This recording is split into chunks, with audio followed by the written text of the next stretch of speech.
Hello दोस्तों, मैं आज डिस्कस करने वाला हूँ वो इम्पोर्टेंट पॉइंट्स जो बहुत ही ज़्यादा ज़रूरी हैं अगर हमें सीटेट या यूपी टेट फर्स्ट अटेम्प्ट में क्लियर करना है। क्योंकि ये गलतियाँ हम में से बहुत सारे लोग बार बार करते हैं, जिसकी वजह से हम कई ईयर्स तक इस एग्ज़ाम को देते रहते हैं और उसको क्लियर भी नहीं कर पाते हैं, जबकि हम जानते हैं कि हमें सिर्फ 90 मार्क्स इसके अंदर लाने हैं, जो कि पासिंग मार्क्स है। ठीक है, तो वो सारी बातें जो कि हमें ध्यान में रखनी है, तो वो आज हम डिस्कस करेंगे इस वीडियो के अंदर। So let's start now. तो फर्स्ट पॉइंट जो बहुत ही ज़्यादा ज़रूरी है कि हम किसी भी एग्ज़ाम्स की अगर प्रिपरेशन करने जा रहे हैं, तो सबसे मेन चीज़ जो हमें सबसे ज़्यादा ध्यान में रखनी होती है वो है सिलेबस। क्योंकि हम में से बहुत से लोग सिलेबस तक को नहीं देखते हैं कि सिलेबस में क्या क्या टॉपिक्स हमें पढ़ने हैं। क्योंकि अगर हमें टॉपिक्स की क्लियरिटी नहीं होगी कि टॉपिक्स क्या क्या आ रहे हैं हमारे एग्ज़ाम्स के अंदर या किसी कंपटीशन के अंदर, तो हम कहीं ना कहीं एक फेयर जजमेंट नहीं कर पाते हैं टॉपिक्स के साथ। दूसरी बात यह है कि हम लोग प्रीवियस पेपर्स को भी नहीं देखते हैं, जो कि कहीं ना कहीं बहुत ही ज़्यादा हमारे प्रिपरेशन में हेल्प करते हैं। प्रिपरेशन करते वक्त अगर हमें ये पता हो कि किस तरह के क्वेश्चंस किस टॉपिक से बनाए जाते हैं, तो वो कहीं ना कहीं 50% हमारी हेल्प कर देते हैं, जिसके बेसिस पे हम अपनी स्ट्रेटजी को प्लान कर सकते हैं कि हमें किस तरीके से पढ़ना है या किस टॉपिक्स को कितना डीपली तक ले जाना है पढ़ने में। तीसरी बात जो हमें ध्यान में रखनी है वो ये है कि हमें किस रिसोर्सेज का इस्तेमाल करना है।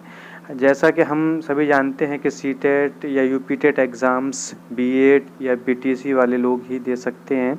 तो जो भी बुक्स हम बीएड या बीटीसी में पढ़े हैं, उससे रिलेटेड बहुत सारे टॉपिक्स आपके सीटेट एग्ज़ाम्स में या यूपी टेट एग्ज़ाम्स में आते हैं, लेकिन हम उस टाइम उसको ध्यान से नहीं देखते हैं।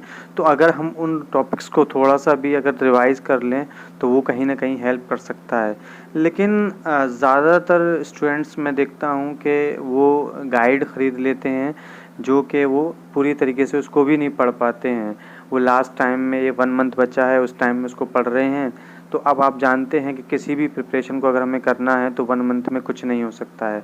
तो हमें बेस्ट रिसोर्सेज का इस्तेमाल करना है, ताकि हम उसी बेस्ट रिसोर्सेज को बार बार रिवाइज़ करें, तो वो कहीं ना कहीं हमारे माइंड में वो चीज़ें सेट हो जाएं। तो अगर उस बेसिस पे अगर हम प्रिपरेशन करते हैं, तो हम कहीं ना कहीं बहुत ही अच्छी तरीके से प्रिपरेशन की तरफ जा रहे हैं। फोर्थ पॉइंट जो बहुत ही ज़्यादा ज़रूरी है वो ये है कि हम लोग जानते हैं कि सीटेट या यूपी टेट का जो रिज़ल्ट जा रहा है वो सिर्फ 10 से 15% ही जाता है। ऐसा क्यों होता है? कभी हमने एनालाइज़ करा है इसके ऊपर? क्योंकि हम जानते हैं कि इसमें 5 सब्जेक्ट्स हैं जिसके बेसिस पे क्वेश्चंस बनाए जाते हैं 30-30 मार्क्स के। लेकिन अगर मैं पेपर सेकंड की बात करूं, तो उसमें 60 मार्क्स का जो आता है वो आप किस बेसिस पे आप दे रहे हैं। आप आर्ट्स बैकग्राउंड से हैं या फिर आप साइंस से हैं, तो वो चेंजेस 60 मार्क्स का वो आता है। तो वो कहीं ना कहीं बहुत ही ज़्यादा रोल प्ले करता है आपके क्लियर करने में सीटेट को। क्योंकि अगर हम उस 60 मार्क्स को अगर फोकस करते हैं, तो कहीं ना कहीं हम बहुत ही ज़्यादा क्लोज हो जाते हैं। हम सभी लोग जानते हैं कि हम हर सब्जेक्ट्स में एक्सपर्ट तो नहीं हो सकते हैं, लेकिन कुछ ना कुछ ऐसे सब्जेक्ट्स होते हैं जो हमारे इंटरेस्टिंग या इंटरेस्ट बेस्ड होते हैं।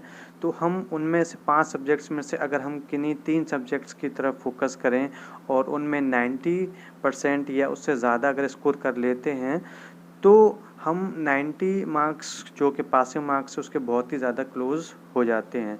बाकी बचे 2 सब्जेक्ट्स, तो उसको अगर हम 60% भी अगर हम कर लेते हैं, तो we can cross the benchmark that is of 90 marks.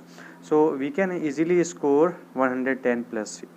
So this is the thing which we have to keep in mind, which is very important.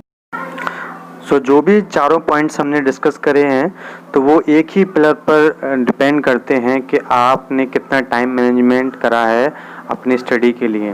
क्योंकि अगर हम किसी भी एग्ज़ाम्स की प्रिपरेशन कर रहे हैं, तो हमें इस चीज़ को बहुत ही ज़्यादा ध्यान में रखना होता है कि हमें कितने आवर्स स्टडी करनी है और वो कंटिन्यूसली करनी है या फिर है ना डेली कितना आवर्स हमें देना है।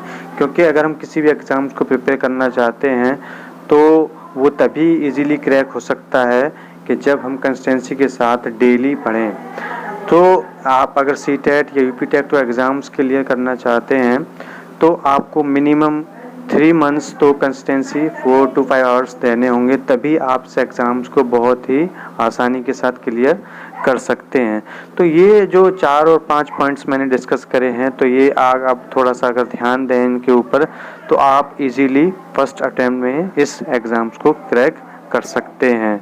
क्योंकि अगर आप इस एग्ज़ाम्स को क्लियर नहीं कर पाते हैं तो आप कहीं ना कहीं जो आगे जो नेक्स्ट स्टेप है उस तक नहीं जा सकते हैं, जबकि हम जानते हैं कि इससे हमारा सिलेक्शन नहीं होने जा रहा है, लेकिन कहीं ना कहीं इसके बिना हम उस स्टेप पर जा भी नहीं सकते हैं। तो इसलिए हमें सबसे फर्स्ट स्टेप को क्रॉस करना होगा। तो वो तभी हो सकता है कि हम इन 4 या जो 5 पॉइंट्स मैंने डिस्कस करे हैं कि इन गलतियों को हम दोबारा ना दोहराएं। उम्मीद करता हूँ ये वीडियो आपको हेल्प करेगी।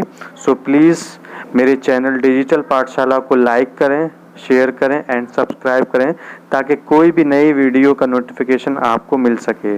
जय हिंद।